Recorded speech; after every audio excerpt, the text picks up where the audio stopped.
Salam, salam, outsider, le débrief commence maintenant. Le Real Madrid fait match nul aujourd'hui 1-1 face à Osasuna. C'est compliqué. Franchement, c'est très compliqué. Ça fait 2 semaines d'affilée. Ça fait même peut-être 3 semaines d'affilée. Je dis bien, ou je sais même pas si on doit calculer en termes de semaines. Ça fait 3 débriefs d'affilée que je viens et je vous parle d'arbitrage. La dernière fois, le Real a joué face à d'Atlético. J'ai parlé d'arbitrage pendant 10 minutes. J'ai vu les commentaires. Il y en a plein, ils étaient fâchés, ils étaient pas contents. La raison pourquoi j'en ai parlé, c'est à cause de ça. Maintenant, aujourd'hui, le Real, le match s'est terminé. Le match finit 1-1 face à Osasuna. Moi, j'ai des questions à me poser. Franchement, j'ai 20 000 questions à me poser. Il y a des choses que je ne comprends pas. 2 poids, 2 mesures, c'est ce qu'on vit constamment en ce moment dans le football et c'est la réalité que j'essaie de vous faire comprendre franchement à travers mes débriefs. Je n'ai pas le monopole de la vérité, mais il y a des choses que moi, je ne comprends pas. Je l'ai dit la dernière fois, je ne pose pas des questions, je me pose des questions. Camavinga, aujourd'hui, on est dans le match, c'est tranquille. Il fait à un moment donné un tacle. Je pense qu'il n'y a pas de carton, il n'y a rien. On nous a remontré au ralenti le tacle 20 000 fois. Nous tous, on a vu le tacle, on s'est dit, il est en retard, il a échappé. Firmin Lopez, la dernière fois, il fait un tacle.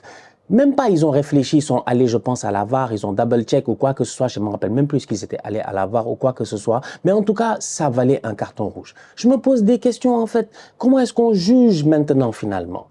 Aujourd'hui, on joue le match Real Madrid-Osasuna. Le match commence 2 minutes de jeu, Vinicius demande un penalty. Il n'y a pas penalty, le gars, il a taclé, c'est sa main d'appui, on ne peut pas siffler penalty là-bas. Franchement, pardon quoi, pardon, vos affaires de clubisme là, faut les mettre de côté. À mon humble avis, je pense qu'il n'y a pas penalty.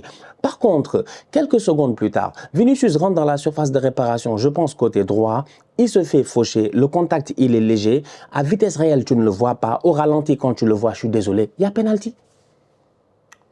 Moi, je le dis à chaque fois, j'essaie juste de me baser comme si c'était mon équipe qui jouait. Si Arsenal jouait, j'aurais demandé penalty. En fait, c'est qu'à un moment donné aussi, ça, c'est une réalité. On continue dans ce match-là. Il y a quelques échauffourées, quelques altercations, tout ça, c'est normal, ça arrive. Mais je pense que le Real, en première mi-temps, durant les 25 premières minutes, peut demander presque 2 penaltys. T'enlèves la faute là, en début de la main là, qui est inexistante, je pense qu'il y a au moins 2 penaltys.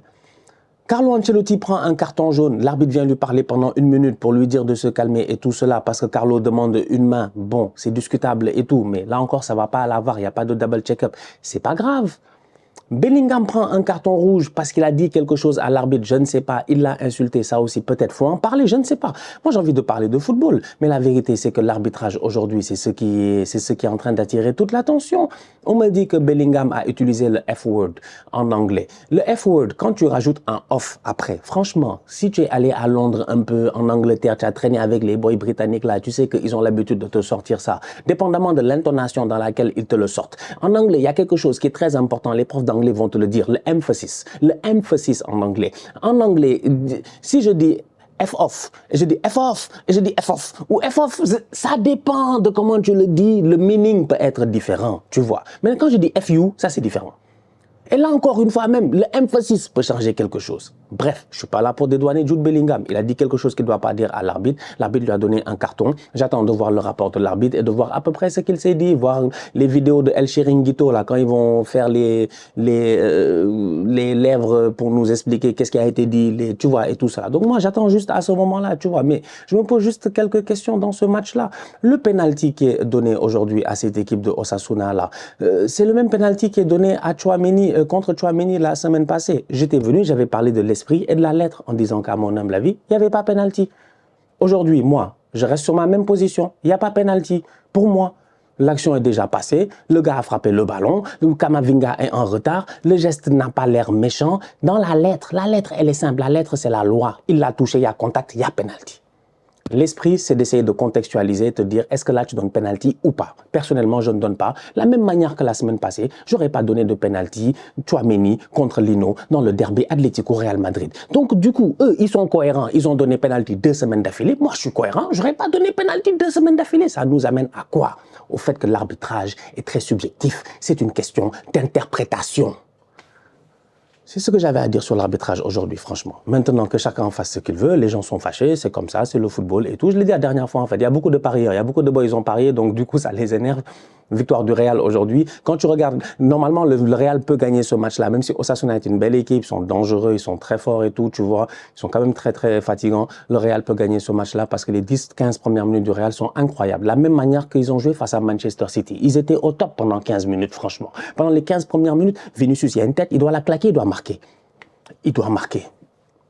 Ils doivent mettre au moins 2 buts en 15 minutes. Sincèrement, ils peuvent se mettre à l'abri rapidement. Ils ont l'intensité qu'il faut, ils ont les mouvements qu'il faut, ils ont le pressing qu'il faut. À l'image du, je pense c'est lequel but, le premier but, non, n'est-ce pas? Je pense que, oui, c'est à l'image, c'est le premier but, le seul but. Le but de Kylian Mbappé, la récupération de Bellingham. La récupération de Bellingham, cette hargne-là, cette intensité au milieu de terrain, la projection de Valverde qui est en train de jouer hors position. Valverde, que je trouve, c'est un joueur franchement...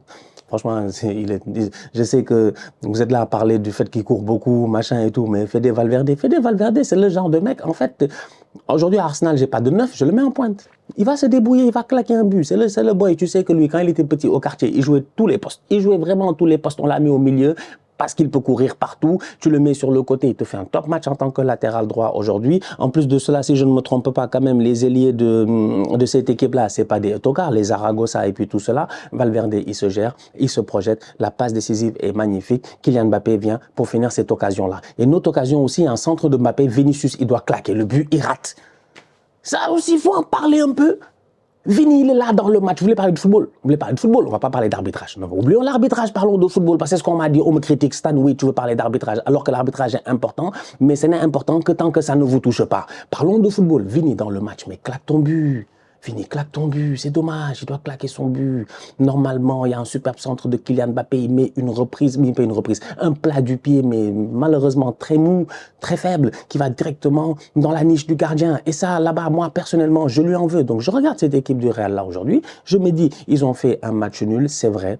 Ils auraient pu, à mon humble avis, je pense, gagner ce match-là à 11 contre 11. Bellingham prend un carton rouge qui leur fait très très mal.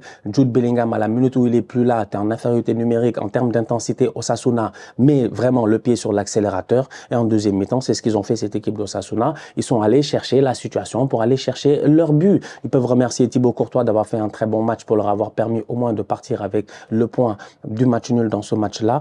Mais ouais, globalement parlant, franchement, pour moi, le Real, aujourd'hui, ils ont fait un bon match. Même en fin de rencontre à 10 contre 11. Mais en fin de rencontre à 10 contre 11, Kylian Mbappé, il part en 1 contre 1, il pousse le défenseur là-bas, il accélère et tout. Je ne sais pas s'il peut faire une passe en retrait ou s'il doit frapper automatiquement, mais malheureusement, il ne se gère pas. Et un arrêt du gardien d'Osasuna, lui aussi, qui a été très bon. Donc, même à 10 contre 11, le Real a continué à se créer des occasions. Le Real aurait pu peut-être, voilà, sur un malentendu, un hold-up et tout, Vinicius, il rentre dans la surface. Vinicius a failli tuer le boy là. Comment il s'appelle? Vini a beaucoup raté. Mais Vini est dangereux. En fait, ça aussi, c'est un autre fait, il faut en parler. Vini aujourd'hui, il a beaucoup raté, en fait. Mais c'est le boy le plus dangereux. Il est sur le côté Vinicius avec le boy, là. Comment il s'appelle? C'est Areso. Mais Areso, je sais même pas, c'est pas Areso. Après, il y a eu un autre, là, qui est rentré. En tout cas, eux, n'importe quel boy, ils ont mis là-bas sur le côté. Vini a failli le tuer aujourd'hui. Il était là à dribbler les gars à gauche et à droite. Incroyable. À un moment donné, il dribble tout le monde, il arrive, malheureusement, il frappe. Je pense qu'il y a un ballon qui est contré au dernier moment, et puis ça sort et tout cela. Il a fait un bon match. Mais malheureusement, il n'a pas été décisif dans les 15 premières minutes, là où ils auraient dû tuer le match, en fait. Ça c'est un truc que le Real doit apprendre. Il marque beaucoup de buts en fin de rencontre pour nous traumatiser les mardis, mercredis en Ligue des Champions. Il est temps qu'ils apprennent à marquer des buts dans les 10 premières minutes, là. Des fois, ils peuvent mettre 2-3 buts, taf, tuer le match. Aujourd'hui, ils auraient fait ça, on ne serait pas là en train de discuter. Carton rouge ou pas. Donc voilà. Maintenant, Kylian Mbappé, buteur, c'est bien, à la course au Pichichi. Il est à combien là en ce moment, Kylian Mbappé? 17 buts. Je pense qu'il doit être à 2 buts de Robert Lewandowski, si je ne m'abuse, ou un truc comme ça. Donc voilà, il va continuer à poursuivre Robert Lewandowski pour essayer d'aller chercher ce titre de meilleur buteur du championnat d'Espagne pour sa première saison. Je pense qu'il en est capable. Défensivement parlant, aussi quand même, faut en parler rapidement. Tchouaméni, hein, c'est ce bandit. Ça va, il a fait son match. Ah, ils sont obligés de bricoler. Tchouaméni, Raúl Asensio, qui lui aussi a fait son match et tout, ils sont obligés de bricoler ces derniers temps en défense centrale. Mais aujourd'hui, quand même, face à un très bon Ante Boudimir, Vilou nous a dit que Boudimir va finir Pichichi, va faire sa meilleure saison, je sais pas, un truc comme ça. On va voir. Mais face à quand même un bon Ante Boudimir et une équipe d'Osasuna qui sait jouer au football, j'ai envie de dire que cet axe central du Real, là, quand même, elle a plus ou moins tenu. Donc voilà, c'est ça. Pour revenir sur l'arbitrage, moi, c'est ça que je pense. Et je sais qu'aujourd'hui, tous les palabres sont sur l'arbitrage, en fait. C'est justement, il y a des questions que je me pose. J'ai vraiment des questions que je me pose. De temps en temps, il y a une faute, elle est tirée, il y a l'autre, elle n'est pas tirée. De temps en temps, dans un match, ils vont à la VAR, dans l'autre, ils vont pas à la VAR. On se pose des questions. Aujourd'hui, il y en a plein, ils n'ont pas vu le match, je pense que c'est Brentford, je vais te le dire tout de suite, c'est le match entre, c'est où là? C'est West Ham Brentford, je pense. Il me semble que c'est West Ham Brentford, je pense que c'est bien ce match-là. West Ham Brentford, il y a un penalty, il me semble. Il y a un penalty qu'ils vont essayer d'aller chercher. Tu revois le match tu revois le ralenti et tu te poses des questions. Oui, c'est West Ham Brentford. Je pense que c'est Jared Bowen qui rentre dans la surface de basson qui a cherché un penalty. Mais moi, c'est ce genre d'occasion-là qui m'intéresse parce que ça, tu fais copier-coller, tu mets ça en Ligue des Champions, tu mets ça dans un classico et c'est la fin du monde. Les gars vont nous fatiguer ici. Ouais, il y a penalty, il a pas sifflé, machin. Alors que l'action est tellement complexe. Elle est compliquée. Bowen, il met son pied, mais le défenseur essaie de mettre son pied. Mais le ballon, il est là pour les deux. Tu te demandes en fait, c'est qui a pris le ballon en premier. C'est tellement difficile en fait de juger. Donc, mais bon, c'est ça qu'on vit maintenant. Donc voilà, top performance de la part de l'arbitre aujourd'hui. Franchement, je sais pas, il avait l'air déter quand même. Il avait l'air déter l'arbitre aujourd'hui. Encore une fois, voilà, tu n'as pas insulté un arbitre sur un terrain, j'imagine qu'il l'a insulté, c'est ce qui doit justifier normalement ce carton-là, mais j'ose encore dire que si vous avez joué au football, et j'aimerais terminer avec cela, tu vois, parce qu'on a beaucoup parlé, mais j'aimerais terminer avec cela. Quand tu as joué au football sur un terrain, tu connais les émotions, tu connais l'adrénaline.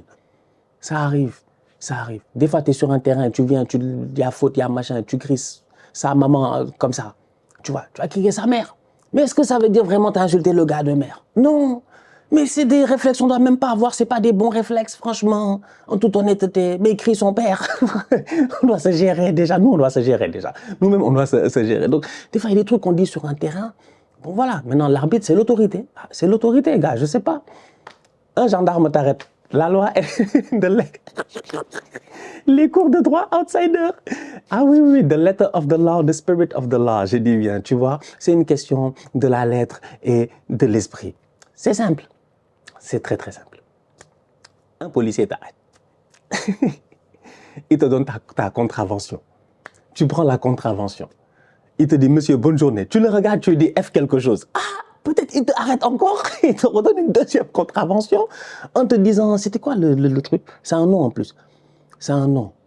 C'est un nom. Manque de respect envers personne d'autorité. Je ne sais pas. C'est un nom dans le truc juridique là. Dans les bails de trucs là, c'est un nom. J'ai oublié. Voilà. Voilà. Voilà, c'est vraiment, moi je suis fatigué, mais mon téléphone en est tombé. J'avais peut-être pas tort quand je faisais le cours de droit la semaine passée. Et ça, c'est valable pour tout le monde. Pour le Barça, pour tout le monde en fait. Tout le monde a le droit d'en parler. Tu vois, tout le monde. Voilà. Bref, la famille. On se capte très bientôt pour une nouvelle vidéo. D'ici là, on continue à liker, on continue à partager. On s'abonne, on s'abonne, on s'abonne. On est ensemble, on reste en santé. C'est le plus important. Tous outsiders.